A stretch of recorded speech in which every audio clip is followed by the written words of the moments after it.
Hello, at 1,000 subscribers, I will make a special series of stories for you. Dry Creek had a way of making even grief feel dusty.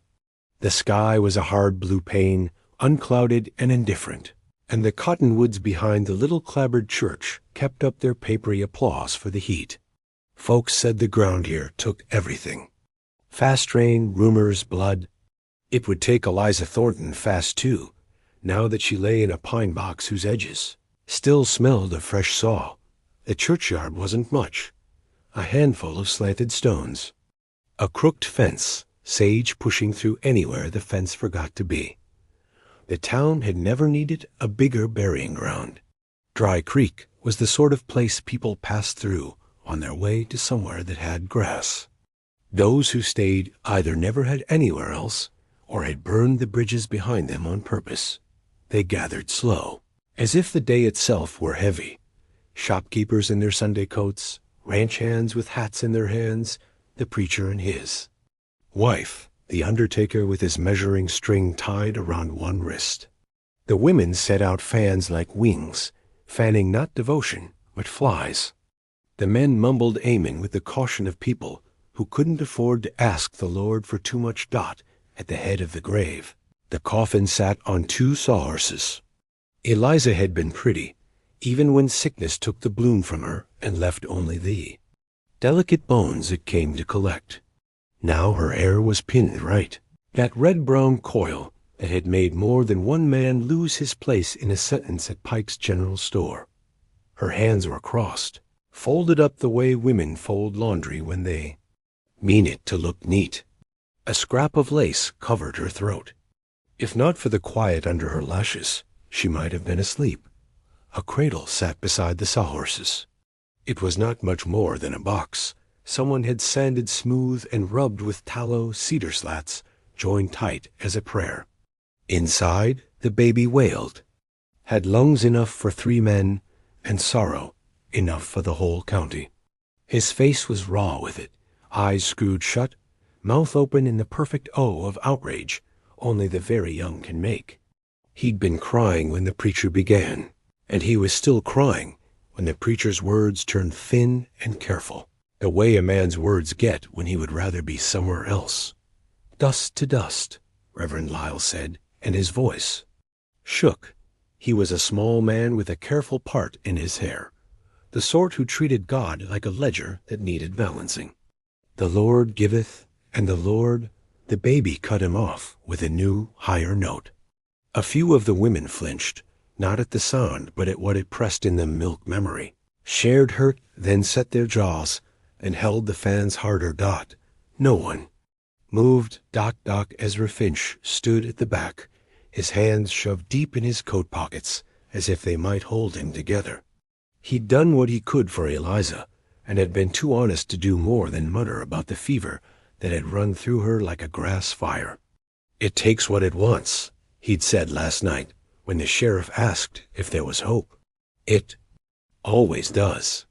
Sheriff Harlan McCade was there too, brim low, thumbs hooked in his belt, trying to look like a man ready to step forward when the time came. He was good at keeping men from shooting each other over small insults, and good at keeping himself from trouble by stepping left when it walked down the street. The baby's screaming made him feel hunted in a way bullets did not. Martha Lyle, the preacher's wife, had placed a bottle of goat's milk on the cradle's rail before the service began, and now she nudged it closer as if proximity were charity. She was a tall woman whose sensible shoes wore out at the toes first. She had once brought Eliza broth when the fever broke, and then came back again even when folks had stopped asking. Her eyes were swollen today. She watched the child the way people watch a kettle about to boil over. Maybe if someone would just... She began, but the undertaker cleared his throat, and the sound was the shape of a rule. Don't do no good to rouse him more, Greeley said. He was all angles, his shirt collar too large for his neck, as if sorrow had shrunk him. Best to let the Lord settle the little feller down on his own time. God's hands are big, Martha said, but sometimes he expects us to use ours. No one seemed eager to test that theory. A woman with a new baby of her own Annabel Pike. The storekeeper's wife shifted away from the cradle, as if the cry might catch. "Doc said fever," she whispered to her husband. "You don't bring fever home to a crib." "Doc said Eliza's fever was hers," Pike whispered back. "Don't matter. Folks remember what they want to. What they wanted to remember." Did not flatter Eliza. In the weeks before the sickness, she had drawn attention simply by existing without a husband and not apologizing for it. She had worked at May's boarding house, keeping the ledgers honest and the sheets washed, carrying a tray full of plates with the grace of a woman, walking a tightrope, and knowing the crowd below would prefer she fall. She had come to Dry Creek, from nowhere, and in a place where every man knew every other man's brand and banknote. A woman from nowhere might as well be a comic beautiful until it burned out. People had opinions about who the father might be, as if their guessing could fill the place where a name should be on a page. Some said a soldier passing through with the cavalry. Others said a ranch hand who'd lit out when the rains didn't come. A whisper around the back porch of the boarding house, ugly as a burr under a blanket, said she had never named him because she never knew him. Time would rub that whisper into a fact if no one stopped it. In the cradle, the baby gathered breath and pushed out another howl. A horse tied at the fence tossed its head. A fly crawled on the coffin lid and then thought better of it, circling. Away. Reverend Lyle tried again. "The Lord, maybe we could." Martha stepped, half a step, then stopped as eyes turned to her like shutters slamming. She was not thin-skinned, but the looks hurt anyway. She could feel the town counting reasons. She had no milk. She had a house too small and a husband with half his wage in scrip. She had already taken in 2 motherless girls as domestic apprentices, and had only so many plates and only so much bread. Compassion was a sack she had carried a long time, but it measured like flour. There was always an end to it. "Where's May?" Someone asked. It was her girl, after all. "May's prepping rooms," Pike said. "She sent flowers and that cradle." Sighed. He lowered his voice. Said she ain't taking in no more of the dead woman's business. Said that with a face like a door. "May's got a good heart," another woman said, which in Dry Creek meant she paid her bills on time and left her curtains drawn. Good hearts came in different shapes, and some of them had locks. The baby hiccuped himself into a new sob. His fists were red knots now, his hair damp and plastered to his head in dark curls. Someone reached to rock the cradle, then snatched their hand back as if it had brushed the stovetop. Sheriff Harlan's gaze tracked across the crowd. He could name most of them. Pike and his wife. Old Nettie, who'd midwifed half the town and had a way of telling a man to hush that made him. Coyle and Harper from the livery. Greeley, Reverend Lyle and Martha. May's kitchen girl peering from behind the church corner, a dishcloth wrung to ropes in her hands. The ones he couldn't name he could sort. Cowboys with trail dust at the seams of their coats, prospectors who smelled faintly of metal, drifters whose boots matched only in their scuffs. And at the very back, where the cottonwood shade cut the heat like a knife cuts a loaf, a figure stood apart, a man whose hat brim hid his eyes and whose stillness read like patience, not fear. Harlan had seen him around the livery, mending a wheel, at the blacksmith's handing a horse the touch that kept it from dancing, on the edge of town starting a neat stack of cedar planks that had turned into a cabin in 2 days. Apache, folks, said in the voice they used for weather and taxes things you didn't invite, only endured. He had a name, though few used it. Taza. Harlan had heard it once, spoken soft as if a louder voice might scare it off. Sheriff, Reverend Lyle said, snapping the thread of Harlan's thoughts. Perhaps what the preacher wanted was what everyone wanted, someone else to decide. Sheriff Harlan had worn a star long enough To know the job was often less about drawing a gun than it was about being the first man to move. He took a breath that tasted like pine pitch and looked at the cradle. The baby was loud, yes, but loudness was not the trouble. The trouble was what holding him would mean. Hold a baby at a funeral, and you became part of the story that did not end when the coffin hit dirt. You were volunteered by your own mercy. Harlan had a room above the jail, and biscuits every morning at Maze, and a life arranged like tidy cards. He could pick up the baby. He could also pick up a rattler. "Doc?" he said, without turning his head. Ezra Finch shook his head once. "He needs milk and rest. He needs a mother, but I gather we're fresh out." "Fresh out," someone muttered. And a few men laughed the way men do when the joke is meaner than they'd like to admit. Old Nettie elbowed Pike's wife. "You got milk to spare, Annie?" Annabel Pike went stiff. "For my own, yes. For every stray babe in Dry Creek? No. You think I'm a herd?" "Not a herd," Eddie said. "Just a woman with more than enough for one morning." Annabel made a sound like a door being lifted off its hinges. "That child ain't mine. Might not even be white. Don't look at me like that, Nettie. I'm saying what others are thinking. Eliza kept her secrets, and now she's left us to sort them, same as her debts. Martha's fan stopped. His mother's dead in a box. Annabel, that's the only secret that matters to him. Feel free to take him home, then," Annabel said brightly, and her husband flinched at the sugar in her voice. The preacher raised his hands, palms out. "This is neither the place, nor the hour to—" "What place is there?" Greeley cut in. "What hour? We got a hole to fill before the sun drops and the ground bakes like brick. The boy can go to the orphanage at San Miguel. They'll have San Miguel's full," Doc said. "And even if it weren't, the ride would shake him to pieces. Then, the church.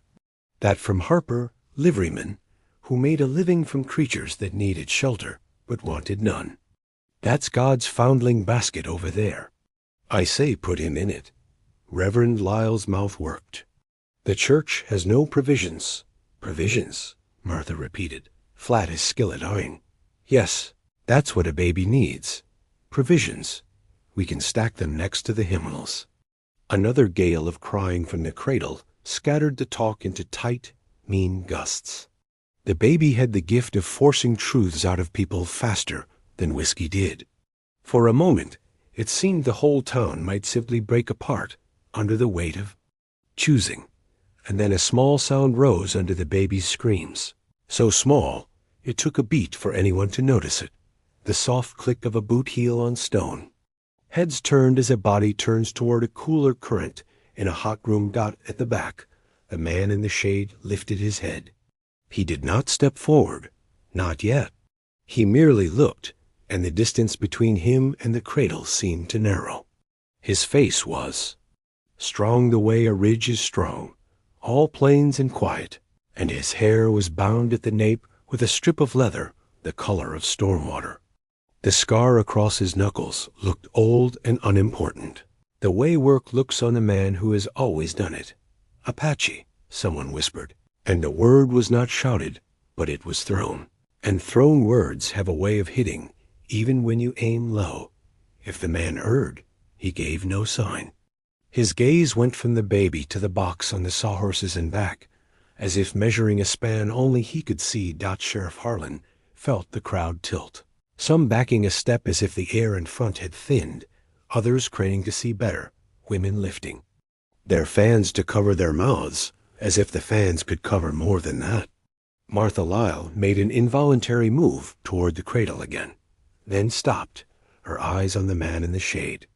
There was no fear in her face, only the reckoning a woman does when she knows a ledger is about to change hands and is not sure who owes who. Let's conclude," Reverend Lyle said, voice too bright, the way a lamp is bright when it's burning its last oil. "The Lord," the baby answered him, which was not blasphemy, but the plain fact of hunger in a thin chest. Sheriff Harlan swallowed, his tongue suddenly dry as if he'd eaten chalk. The easy thing would be to nod to Greeley and start the lowering. The easy thing would be to let the sound of dirt hide a smaller sound. The easy thing was what Dry Creek was built on: stacked boards, stacked excuses. He took one step and felt all the eyes catch on him like burrs on a pant leg. "Somebody needs to take that boy," he said, and he surprised himself with the way. The words came out shaped like a promise. Silence fell like a curtain in a cheap theater. Even the flies seemed to pause, the way creatures do when thunder considers speaking. At the back, the quiet man in the shade set his hat more firmly on his head, as if he had just agreed to something with himself. He shifted his weight, the click of his heel, a soft punctuation. And in that pause between decision and deed, the whole town hung the way a note hangs in a hot church, waiting to see if the choir will pick it up or let it die. The baby cried on. The coffin waited. The sun did not blink. And the quiet Apache, still in the shade, lifted his eyes to the cradle, as if listening for a sound only he could hear. The first step Taza took out of the cottonwood shade sounded like a bead of glass put down on a tabletop. The second step joined it. Heat folded around him, the way a blanket folds over a sleeping child. He came on with his hat brim low, not slow and not quick, a man who did not waste motion. People parted for him without deciding to. The gap he walked through was not generous. It was edged like a knife's back. A teenage boy with dust freckles on his nose stared openly, and his mother clamped a hand around the boy's wrist as if to remind him that staring was a kind of reaching. Taza stopped at the cradle. He set his hand on its rail first, not the baby testing the wood's steadiness the way he always tested anything that held life. The cedar slats were snug and new, the tallow polish still a little tacky in the heat. His fingertips picked up that faint sweetness and some of the churchyard's grit besides. He expanded his palm above the child, the way a man might show a horse he meant to touch it, letting his shadow pass over the baby's face. The infant's crying hitched for the space of 3 breaths, long enough to register surprise, then drew itself up again like a bellows and went on. "Leave be," someone muttered. "Don't you put hands?" Annabel Pike began, but her husband's fingers found her elbow, warning. Taza did not look at them. He looked at the baby. The wail cut high and thin, a blade of sound with a ragged underside. Hunger, yes. Not the small, cranky hunger of a child wanting a warm breast that moment, but the deeper kind that had been growing through a long morning, the kind that stiffened arms and brought hiccups like fish rising. He slid his hands under the baby's shoulders and hips, as if the child were a river stone he meant to lift without splashing. He gathered the weight to him. The baby was lighter than the sound he made. Skin hot, damp curls stuck like bird feathers. A chest rising fast enough to start a fire. Taza tucked the child in against the leather of his shirt and the muscle of his forearm, letting the baby's ear land where it could hear a steady living noise. His heart's pace had always been unremarkable, the drum a runner hears when he knows the trail. The infant's screech juddered, faltered, found that rhythm, slipped a fraction into it. A hiss of breath passed through the crowd shock made, small and shared like wind through cattails. "Witching," Coyle said under his breath then. Flinched when his wife's fan clipped his wrist. Martha Lyle moved before anyone else could make the next wrong sound.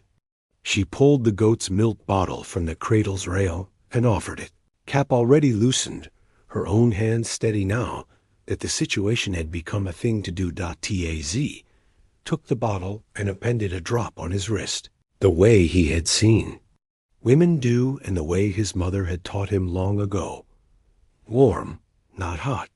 He angled the rubber teat to the corner of the baby's mouth and waited, not pushing. A child will spit if forced. He knew this, as he knew where to put his knee to keep. A green broke pony from surging sideways. The baby resisted, mouthed again with indignation, then latched as if insulted by his own need. He gulped 2 furious swallows, then 3 more, then settled into a serious job, eyes closing like little drawstrings. The funeral resumed around them, because what else could it do? The preacher's words found their old ruts. "The Lord giveth, and the Lord taketh away," said Reverend Lyle, voice softer, almost grateful to be a passenger again. The undertaker nodded to his men. They lowered. Rope sighed through gloved hands. Wood slid down into earth with a sound like a quieting argument. Taza did not look at the box as it went. He had learned long ago not to watch what the earth took if he could help it. He watched the baby's mouth relax by degrees as milk. Heartbeat and human smell did the ordinary small miracle they always do. He felt the infant's anger cool. He felt, too, the eyes on his back and the old, patient weight of what those eyes put on him. When the bottle emptied, he drew it away and rubbed the child's back in slow circles with the flat of his hand. A wet hiccup. A burp that was more shape than sound. The baby sagged against him, pliant now, the fist uncurling so completely that tiny crescents of his nails let go of his own skin. He shifted his grip until he could spare a hand long enough to offer the bottle back to Martha. Her fingers brushed his for the smallest part of a second the human. Acknowledgement of 2 people doing the same work, and he felt the surge of something in her that had nowhere polite to go. Relief, and the ache that relief cost. "Thank you," she said simply. He dipped his head. "You brought the milk." The last chunk of dirt hit the coffin lid and thumped. Greeley made the sign he made at the end of such things. Dust the hands, check the rope, glance at the sky as if to remark that it had not fallen. People began that shifting that means leaving the side hugs and the murmured regrets, the slow restart of whatever life had paused to make this one space for death. It would have ended there at most burials. A tidy sorrow, boxed and buried, and a baby left in a cradle for someone else to claim or to ignore. But nothing about this small creature had allowed ignore yet, and Taza did not set him down. "Hold there," Sheriff Harlan said, the words gentle in tone but standing, tall in the middle of the air. He came up to the cradle and took in the scene with a lawman's careful eyes. The bottle gone, the baby suddenly ordinary soft, the man holding him with the easy surety of someone who had not been asked for permission to be human. "We'll see to the boy," Harlan said. He meant it, too, as far as he meant anything. He had not figured out the details yet, but he liked the way we made the load lighter. Taz, or turned his face toward him, and lifted his hat brim with 2 fingers. He was no taller than Harlan, no shorter. His eyes were not hard. They were tired in a way that did not ask pity. "Who is we?" "The church," Reverend Lyle answered, stepping in quick, grateful to have an answer that felt like a shape he recognized. "Martha and I, we. San Miguel takes," Greeley began. "San Miguel is full," Doc Finch said without looking at Greeley. "May's boarding house has rooms," Pike offered, then coughed into his hand. "Having said the thing, Stephen, Pike never said how other people should spend their rooms." Martha put a hand on her husband's arm. Her voice did not tremble now. "I can sit with him today, Harlan. Tonight." She glanced at the thinness of their walls, at the empty shelf. Where they had meant to store winter potatoes, they had not yet saved. She did sums the way prairie women do, and sums are not merciful. "Tonight we'll need help." The baby stirred, made a single protesting sound at the notion of being passed from one set of arms to a theoretical second set. Taza rubbed his back again, and the sound fell away. "His mother is in the ground," old Nettie said, stepping forward as if to meet Taza halfway. "That makes him everyone's business until he's someone's." She peered up into Taza's face, her own, small and sharp as a scissor. You got any experience, Apache? I held my sister's child through 2 winters, he said. His voice came plain, with no ornament. He liked to sleep with his ear on a heart. What happened to him? Harper called because some men cannot keep their questions to their own kitchens. Taza's jaw moved once. He did not see a third. Silence like a seam pulled tight. Even Harper ducked his head. Sheriff Harlan cleared his throat. Names matter, he said, because a man gets blamed when he says nothing. Yours is Taza? He nodded. You been in Dry Creek, 3 weeks? Folks say you've been working at the livery and mending fences out past the South Arroyo. Taza nodded again. I came with the Cedars. He tipped his chin toward the cradle's slats, clean cuts, smooth joins. The cedar Taza had bought and planed himself 2 days ago for a trade with May had ended up through whatever grace or math the town used beneath this child. Why Dry Creek? Harlan asked, not sure why he was asking, only sure that talking felt safer than choosing. Taza. He watched a flylight on the cradle's rail and lift away. It was where the trail ran out for the day I was walking. Martha looked at the baby, then at Taza, then at the baby again. Her mouth made a decision before the rest of her face did. You fed him. You know how to hold him. If you're willing, you can bring him to the parsonage until he's settled. I'll put him down in the cool room. We'll look for a wet nurse this afternoon.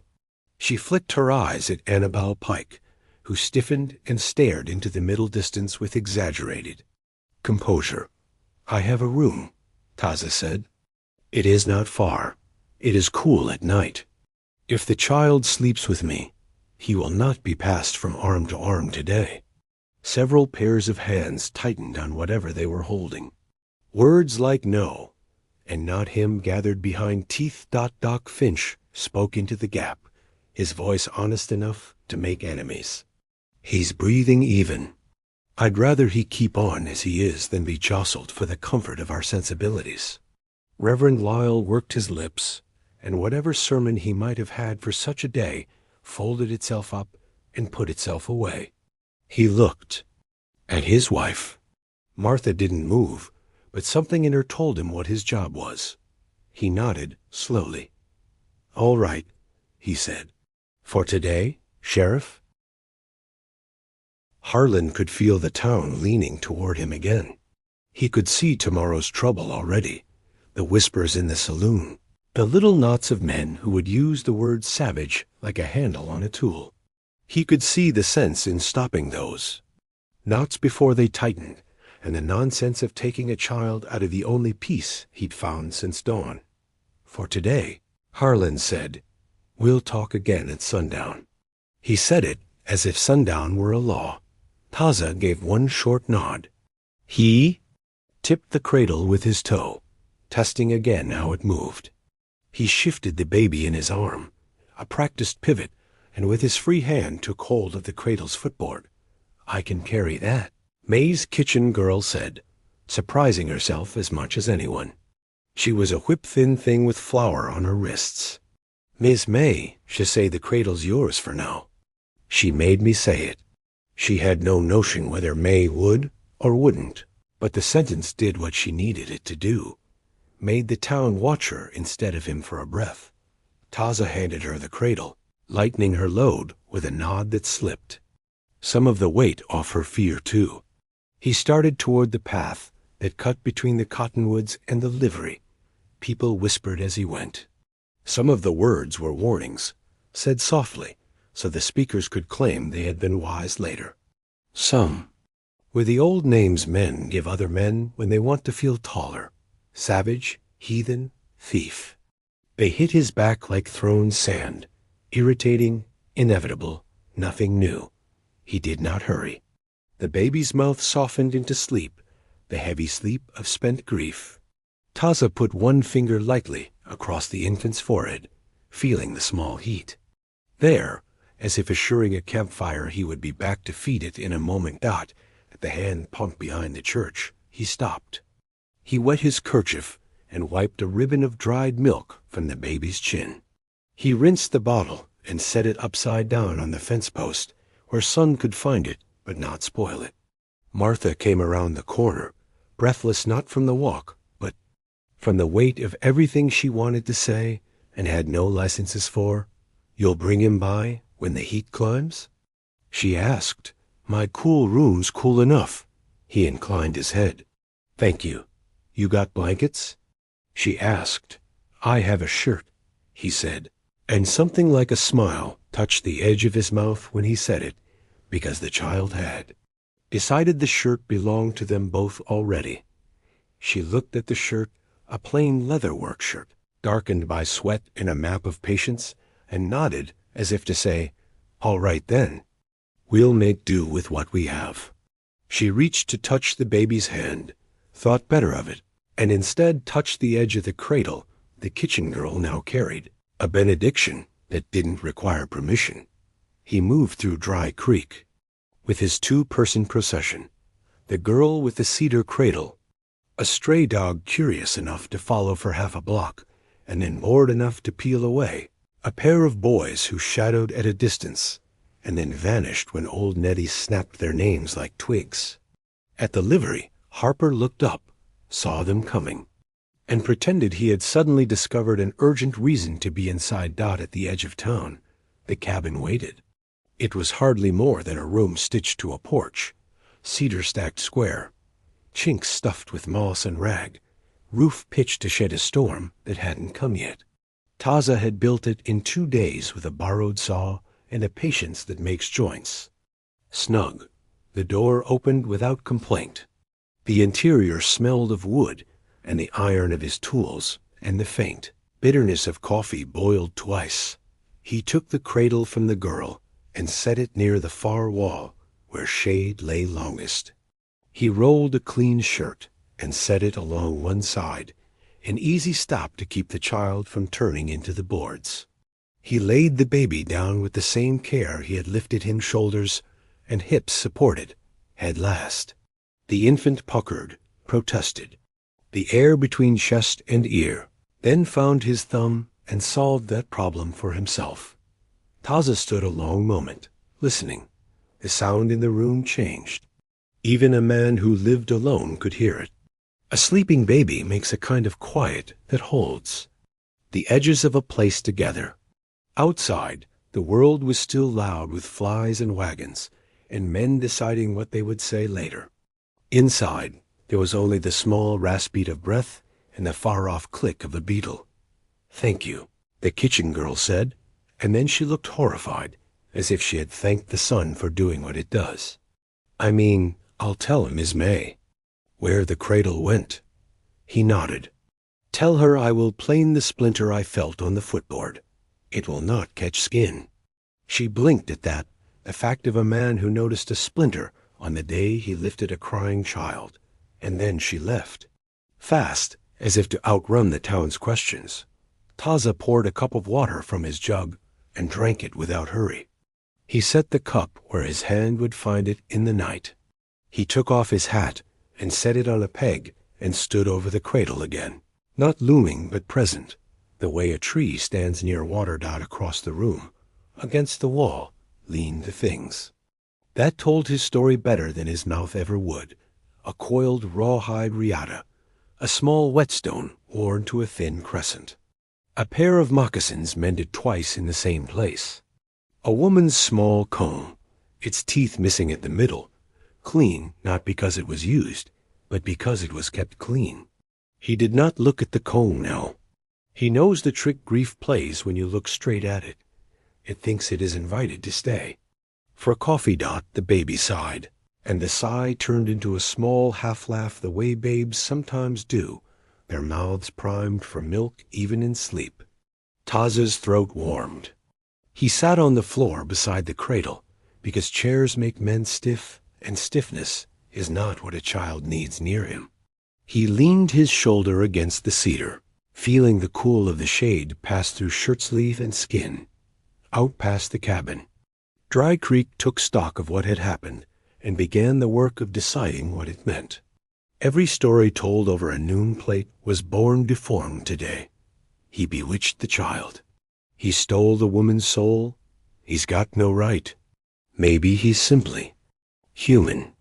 Sheriff Harlan stood in the livery door with his hat in his hands and looked at the road to the south and wondered which dust cloud would carry trouble back to him.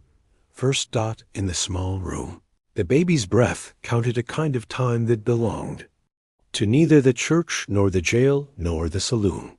The sun slid its square of light along the floorboards and never touched the cradle. Toward late afternoon, when heat makes even flies drowsy, Taza hummed under his breath. It wasn't a melody anyone in Dry Creek would have recognized. It wasn't a hymn. It was an old work song that keeps hands moving and minds easy, the sort his mother used when she shelled beans, and his sister used when she tied tiny shirts on a line. It was not for the baby, not exactly. It was for the silence, to let it know it was welcome Dot when evening came and the air softened enough for curtains.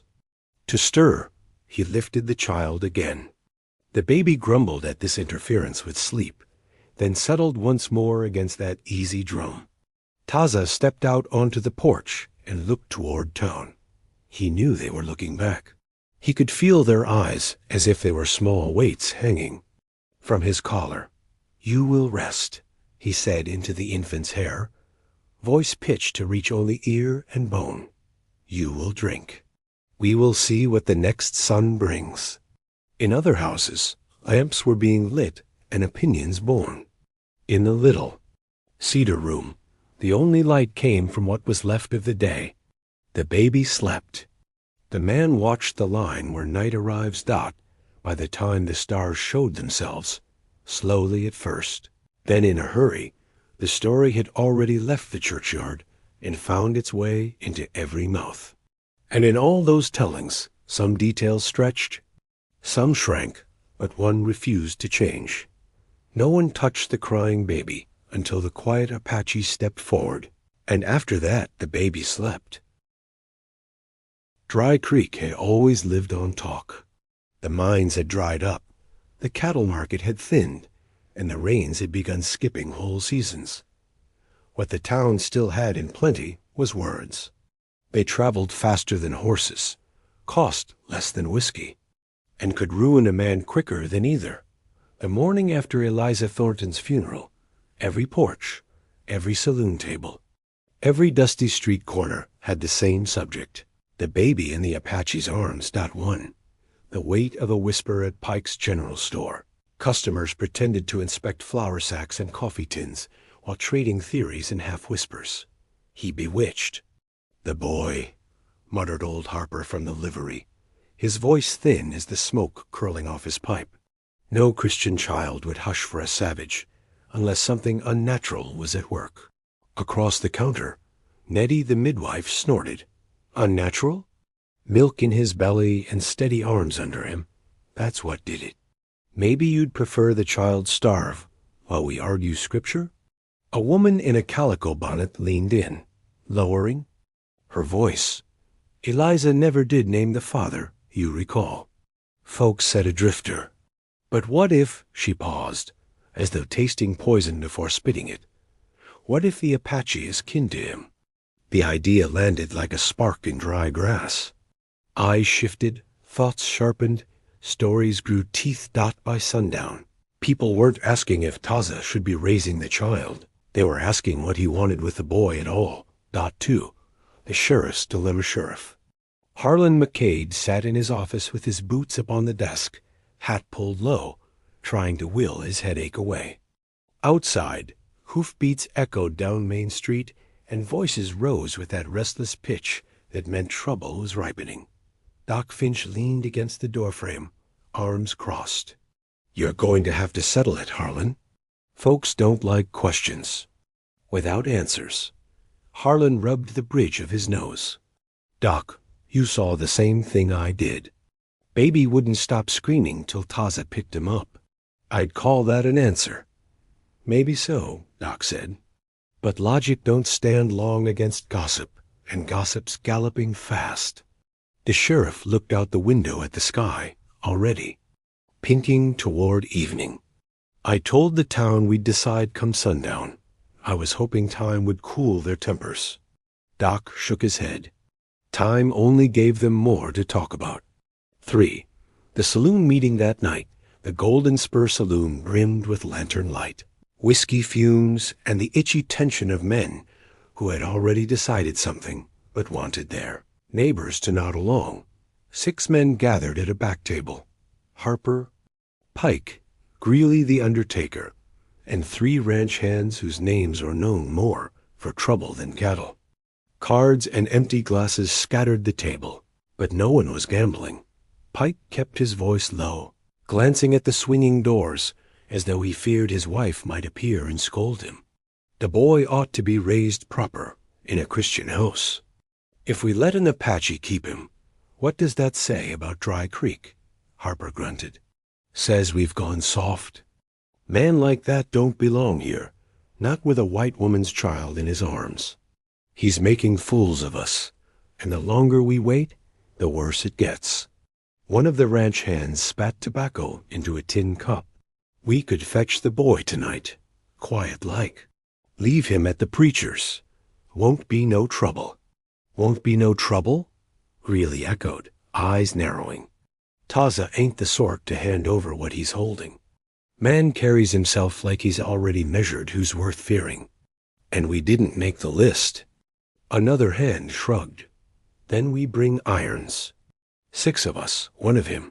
He'll yield. Pike shifted in his chair, uneasy. He'd wanted a tidy solution, not gun barrels in the dark. Best not to spill blood. Harper slammed his fist onto me. Table, rattling the glasses. Blood's already spilled when savages raise our young. Eliza's boy is ours. If the sheriff won't do what's right, we will. The men muttered assent, the kind of half-drunk courage that starts his talk and turns into iron once the bottle's empty. And so a plan was made, as brittle as the floorboards under their boots. At sunrise, they would ride to Taza's cabin, take the boy, and leave the Apache with nothing but dust.4. The night before out on the edge of town, Taza sat on his porch with the child sleeping against his chest, the stars pricked sharp above. The cedar cradle rested inside, but the baby preferred the steady drum of a heartbeat to wooden boards. Taza's eyes were on the horizon, but his thoughts were inward. He knew towns, and he knew people. He had seen kindness rot into fear, and fear curdle into violence. Dry Creek was not different. It was only smaller. The baby stirred and whimpered, and Taza began to hum a low song with no words, just a rhythm his mother had used to chase coyotes from the edge of their fire. The infant settled, tiny fists loosening Dot inside the saloon. 6 men tipped back whiskey and spat hard words. Out here, under the desert sky, a quiet Apache rocked a motherless child and waited for whatever morning might bring. And morning, Taza knew, always brought men with guns. Dry Creek woke slow, as it always did, with the rooster crowing and wagon wheels groaning over stiff ground. But 6 men rode faster than the sun that morning, their shapes dark against the pale rim of the eastern sky. They did not ride side by side like friends, but in a loose line, each watching the other, spines stiff with a courage brewed in whiskey. Pike was there, jaw clenched so hard it seemed to creak. Harper hunched in the saddle like a crow, muttering half-prayers between curses. Greeley rode upright, his undertaker's face set as if he had already measured the pine for another coffin. The 3 ranch hands followed, restless, rifles across their laps, their horses picking up on their riders' nerves. The plan was simple. Surround the cabin, demand the boy, and if the Apache refused, take him. None of them said aloud what take meant, but their hands kept straying to the grips of their guns. 2. The cabin stirs at the edge of town. Taza's cabin sat square and quiet, the cedar walls catching the first color of dawn. Smoke curled faint from the chimney. He had risen early, As always, on the porch, he rocked with the baby in his arms, eyes fixed on the road long before dusk began to rise. He had slept little, not because the child had fussed, but because silence never lasts when men are angry. Inside, the cedar cradle waited empty. A shirt rolled along the side. Beside it lay Taza's revolver, oiled and clean. He had carried steel before, but he preferred wood and rope, the tools of building and mending. Still, he knew men better than tools, and men only understood iron. The baby stirred, tiny face scrunching against the dawn chill. Taza shifted his arm, tucking the child close, his other hand falling near the revolver.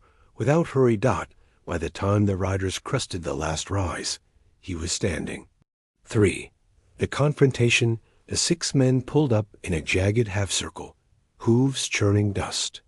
Pike's horse skittered sideways, catching the tension in its rider's legs.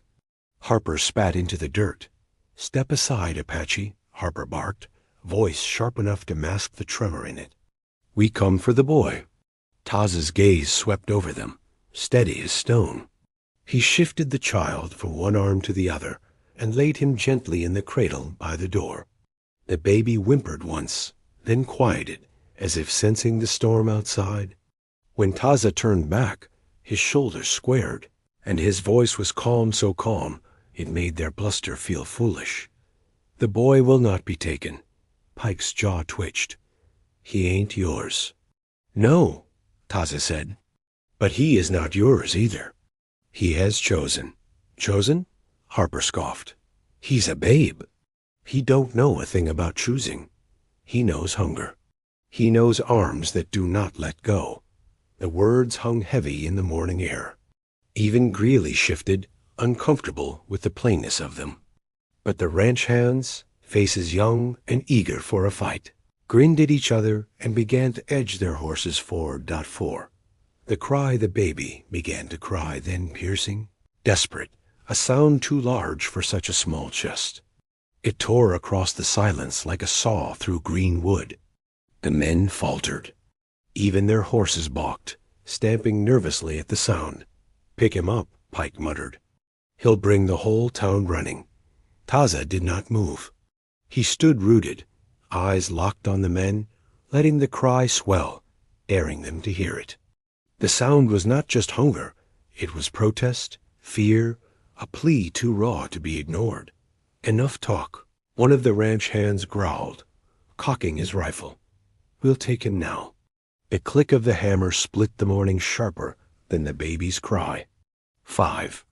Gunsmoke Taza's revolver was in his hand before the rifle ever leveled. The motion was not quick in the way of gamblers or outlaws. It was smooth, inevitable, the way water finds its path downhill. One shot cracked. The ranch hand's rifle flew from his grip, splintered from the barrel, and the horse beneath him bolted. Another man raised his gun.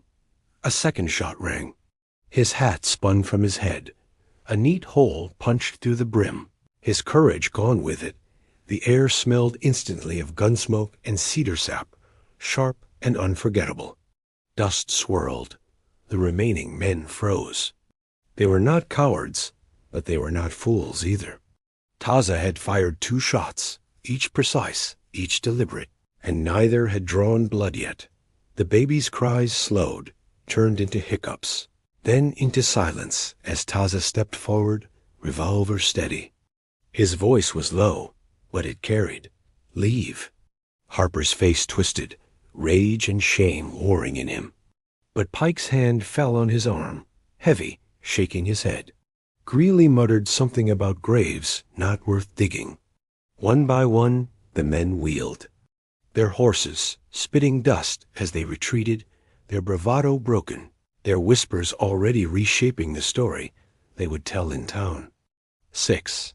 Aftermath. When the last hoofbeats faded, silence returned, thick and ringing. Taza lowered the revolver, reloaded it with deliberate calm, and set it on the porch rail. He bent, lifted the baby again, and pressed the child to his chest. Infant gave a soft, exhausted sigh, then nuzzled against him, tiny fist curling into the leather of his shirt. Taza looked out toward town, where curtains would soon twitch and rumors would run faster than the men who had just ridden. He knew this was not the end. Dry Creek would not forget, and men with wounded pride carried long shadows. But for now, the boy was safe. For now, the crying had stopped, and in that fragile silence, stronger than gunsmoke, stronger than fear, a truth took root. At his own mother's funeral, no one would touch the child. But in the light of dawn, under the watch of 6 rifles, the quiet Apache had claimed him not by right of blood, but by right of courage.